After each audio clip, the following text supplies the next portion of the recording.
ഫേസ്ബുക്കിൽ നിന്ന് പണമുണ്ടാക്കാം. ഇപ്പോൾ നിങ്ങൾ ഫേസ്ബുക്കിലോ അങ്ങനെയുള്ള മാധ്യമങ്ങളിൽ കയറി കഴിഞ്ഞാൽ ആദ്യം കാണുന്ന ഒരു പോസ്റ്റ് ആയിരിക്കും ഇത്. എൻ്റെ മുമ്പിലും പലപ്പോഴും ഈ പോസ്റ്റ് വന്ന് പെടാറുണ്ട്. പക്ഷെ അതിനകത്ത് ഒരുപാട് കാര്യങ്ങളുണ്ട്. പെട്ടെന്ന് നമ്മൾ വിചാരിക്കുന്നത് പോലെ ചാടിക്കയറി ചെന്നിട്ടൊന്നും പണമൊന്നും ഉണ്ടാക്കാൻ പറ്റില്ല. യൂട്യൂബിലൊക്കെ ഉണ്ടാക്കുന്ന പോലെ തന്നെ അതിലും വീഡിയോയും പോസ്റ്റും ഒക്കെ ഇട്ട് പണമുണ്ടാക്കാം എന്നാണ് പറയുന്നത്. അത് സത്യമാണ്. ഒരുപാട് കാലമായി അത് വന്നിട്ട് ഇന്നൊന്നും വന്നതല്ല. പക്ഷെ നമ്മൾ മലയാളികൾ അറിഞ്ഞു വന്നത് വളരെ താമസിച്ചാണ് എന്ന് മാത്രം. അതിൻ്റെ ഒരു ചെറിയ വിശകലനത്തിലേക്ക് പോവുകയാണ്. ഈ ലക്ഷ്യത്തിൽ എത്തണമെന്ന് താല്പര്യമുള്ളവർ, അറിവ് വേണം, ഇല്ലെങ്കിൽ അതിലൂടെ നമുക്ക് വരുമാനം ഉണ്ടാക്കാൻ സാധിക്കും എന്ന് വിശ്വസിക്കുന്നവർ മാത്രം മുമ്പോട്ട് കാണുക, ഇല്ലെങ്കിൽ സ്ക്രോൾ ചെയ്ത് പോകുക. ഇനി എങ്ങനെയാണ് ഫേസ്ബുക്കിലൂടെ പണം ഉണ്ടാക്കുന്നത് എന്ന് നോക്കാം. എന്താണ് നമ്മൾ സാധാരണ ഫേസ്ബുക്കിൽ ചെയ്യാറുള്ളത്? നമ്മൾ എന്തെങ്കിലും എഴുതിയിടും, ഇല്ലെങ്കിൽ നമ്മളുടെ ഫോട്ടോ ഇടും, ഇല്ലെങ്കിൽ നമ്മൾ ഒരു ചെറിയ വീഡിയോ പങ്കുവെക്കും. ഇതൊക്കെയാണ് നമ്മൾ ചെയ്യാറുള്ളത്. പക്ഷെ അങ്ങനെ ചെയ്തു പോകുന്നവർക്ക് ഒന്നും ഇതിൽ നിന്ന് ലഭിക്കാൻ പോകുന്നില്ല.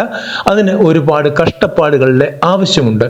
എവിടെ നിന്നെങ്കിലും കിട്ടുന്ന വീഡിയോ, ഫോട്ടോ ഇതൊക്കെ ഡൗൺലോഡ് ചെയ്ത് നമ്മളുടെ വാളിൽ കൊണ്ടുവന്നിട്ടാൽ അവിടെ ലൈക്കും കമന്റും ഒക്കെ കുറെ കിട്ടും എന്നുള്ളതല്ലാതെ 5 പൈസ കിട്ടത്തില്ല. പിന്നെ ചിലപ്പോൾ ആ ഒരു സാധനം ആരുടെയെങ്കിലും കോപ്പിറൈറ്റഡ് മെറ്റീരിയൽ ആണെങ്കിൽ അവിടെ നിന്ന് പണി കിട്ടാനുള്ള സാധ്യത വളരെയേറെയാണ്. അത് ശ്രദ്ധിക്കാതെ വീണ്ടും വീണ്ടും ഇട്ട് അക്കൗണ്ട് തന്നെ പൂട്ടിപ്പോകാനുള്ള സാധ്യതയും വളരെയേറെയാണ്. ഇതൊന്നും നമ്മൾ ഈ പണം കിട്ടും എന്ന് പറയുന്നവർ പറഞ്ഞു തരില്ല. ആദ്യം നമ്മൾ അറിയേണ്ടത് ഫേസ്ബുക്ക് എന്താണെന്നും ഫേസ്ബുക്കിനെ കുറിച്ചൊരു 70% അറിവുള്ളവർക്ക് മാത്രം വേണ്ടിയുള്ള ഒരു പദ്ധതിയാണ് ഇത്. അവർ മാത്രം ശ്രമിച്ചാൽ മതി എന്നേ എനിക്ക് പറയാൻ കഴിയൂ. ഇല്ലെങ്കിൽ അറിയാവുന്ന ആളുകളോട് ചോദിച്ച് മനസ്സിലാക്കി വേണം ഇത് ചെയ്യാനായിട്ട്. ഫേസ്ബുക്കിൽ ആക്റ്റീവ് ആണോ എന്നുള്ള കാര്യത്തിൽ നമുക്ക് ആദ്യം ഒരു ശ്രദ്ധ വേണം. നമ്മൾ ഒരു ദിവസം ഒരു അരമണിക്കൂർ ഇരുന്ന് കുറേ ഫോട്ടോസ് ഇട്ടു, എവിടുന്നെങ്കിലുമൊക്കെ കിട്ടിയ കുറേ വീഡിയോസ് ഇട്ടു, എന്തെങ്കിലുമൊക്കെ എഴുതി കൂട്ടിയിട്ടു, പിന്നെ 4 ദിവസം കഴിഞ്ഞാണ് അവിടെ വരുന്നത്, പിന്നെയും എന്തെങ്കിലുമൊക്കെ ചെയ്തു.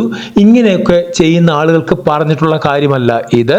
ഇതൊരു പ്രൊഫഷൻ പോലെ എടുത്ത് ദിവസം ഒരു 2-4 മണിക്കൂർ അതിൻ്റെ പിന്നാലെ നടന്ന് എല്ലാ കാര്യങ്ങളും ചെയ്ത്, കൂടാതെ നമുക്ക് ലൈക്കും കമൻറ്റും തരുന്നവരെയൊക്കെ തിരിച്ച് കമൻറ്റും ലൈക്കും ഒക്കെ കൊടുത്ത് അവരെ കൂടെ സന്തോഷിപ്പിച്ച് നിർത്തിയെങ്കിൽ മാത്രമേ മുമ്പോട്ടുള്ള പ്രയാണത്തിൽ അവരും നമ്മളുടെ ഭാഗഭാക്കാകൂ. അതുപോലെ തന്നെ നമുക്ക് കൂടുതൽ റീച്ച് ലഭിക്കുകയുള്ളൂ. ഇനി അത് കൂടാതെ തന്നെ നമ്മൾ ഇതൊക്കെ ചെയ്യുന്നതിന് മുമ്പ് ശ്രദ്ധിക്കേണ്ട ഒരു കാര്യമുണ്ട്. നമ്മൾ നേരത്തെ ചെയ്ത പല വീഡിയോകളും പല ഫോട്ടോകളും ഒക്കെ കോപ്പിറൈറ്റഡ് ആയിരിക്കും. അപ്പോൾ അങ്ങനെ നമുക്ക് എന്തെങ്കിലും പ്രശ്നമുണ്ടോ എന്ന് നമ്മൾ ആദ്യം ചെക്ക് ചെയ്യുന്നത് നന്നായിരിക്കും. പിന്നെ ഇതിൻ്റെ ഏറ്റവും വലിയ ക്രൈറ്റീരിയ എന്ന് പറയുന്നത് 100-200 ഫ്രണ്ട്സ് ഉള്ളവർക്ക് ഇത് നടക്കത്തില്ല. 5000 സുഹൃത്തുക്കൾ ആയതിനു ശേഷം മാത്രമാണ് ഈ ഒരു പരിപാടിയിലേക്ക് നമുക്ക് പോകാൻ പറ്റുന്നത്.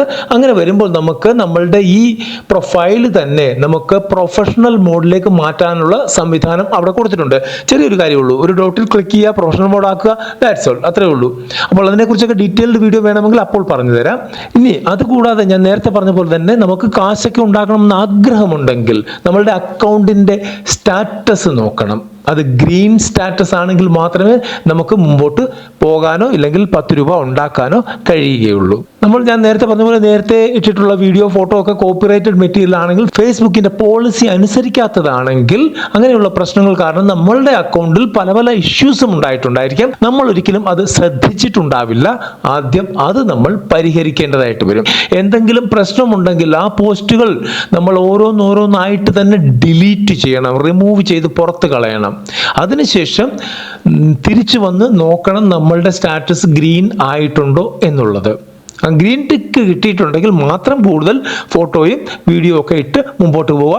അതെല്ലാം നമ്മളുടെ ഒറിജിനൽ കണ്ടന്റ് ആയിരിക്കണം, നമ്മളുടെ മൊബൈലിൽ എടുത്തതായിരിക്കണം, ഇല്ലെങ്കിൽ നമ്മൾ എഴുതുന്നതായിരിക്കണം. ഒരാളുടെയും കോപ്പി അടിച്ച് അവിടെ കൊണ്ടുവന്നിട്ടിട്ട് യാതൊരു കാര്യവുമില്ല എന്നാണ് പറഞ്ഞതിൻ്റെ അർത്ഥം. അതുപോലെ തന്നെ ഇടയ്ക്കിടയ്ക്ക് പ്ലേ സ്റ്റോറിൽ പോയിട്ട് ഫേസ്ബുക്കിൻ്റെ ആപ്പ് ഒന്ന് അപ്ഡേറ്റ് ചെയ്യണം. പലപ്പോഴും അപ്ഡേഷൻ ചോദിക്കുമ്പോഴത്തേക്ക് നമുക്ക് വലിയ ബുദ്ധിമുട്ടാണ്.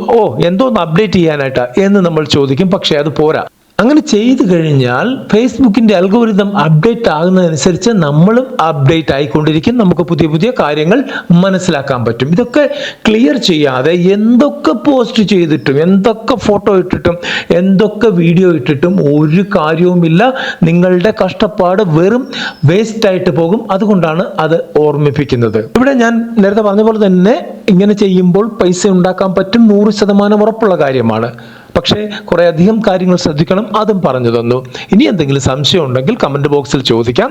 ഡീറ്റെയിൽഡ് വീഡിയോ വേണമെന്ന് ഏറ്റവും കുറഞ്ഞത് ഒരു 10-20 പേരെങ്കിലും കമന്റ് ബോക്സിൽ പറഞ്ഞാൽ ഡീറ്റെയിൽഡ് വീഡിയോ ചെയ്യാം. കാരണം ഒരുപാട് കഷ്ടപ്പാടാണ് ആ ഒരു വീഡിയോ ചെയ്തെടുക്കാനായിട്ട്. ഈ ഒരു വീഡിയോ മാക്സിമം ഷെയർ ചെയ്യുക. കാരണം ഫേസ്ബുക്ക് അക്കൗണ്ട് ഇല്ലാത്ത ആളുകളില്ല. അത്രയ്ക്ക് ഫേമസ് ആണ് ഫേസ്ബുക്ക്. അവരിലേക്ക് ഇത് എത്തട്ടെ, അവരും ട്രൈ ചെയ്യട്ടെ. ആർക്കെങ്കിലും 10 രൂപ അതുകൊണ്ട് ഉണ്ടാക്കാൻ കഴിയുന്നുണ്ടെങ്കിൽ വളരെ നല്ല കാര്യമല്ലേ. അതുപോലെ ലൈക്ക്, കമന്റ് ഇതെല്ലാം ചെയ്യണം. ആദ്യമായിട്ട് കാണുന്നവർ സബ്സ്ക്രൈബ് ചെയ്യണം. അപ്പോൾ അടുത്തൊരു വീഡിയോ കാണുന്നവരെ നന്ദി, നമസ്കാരം.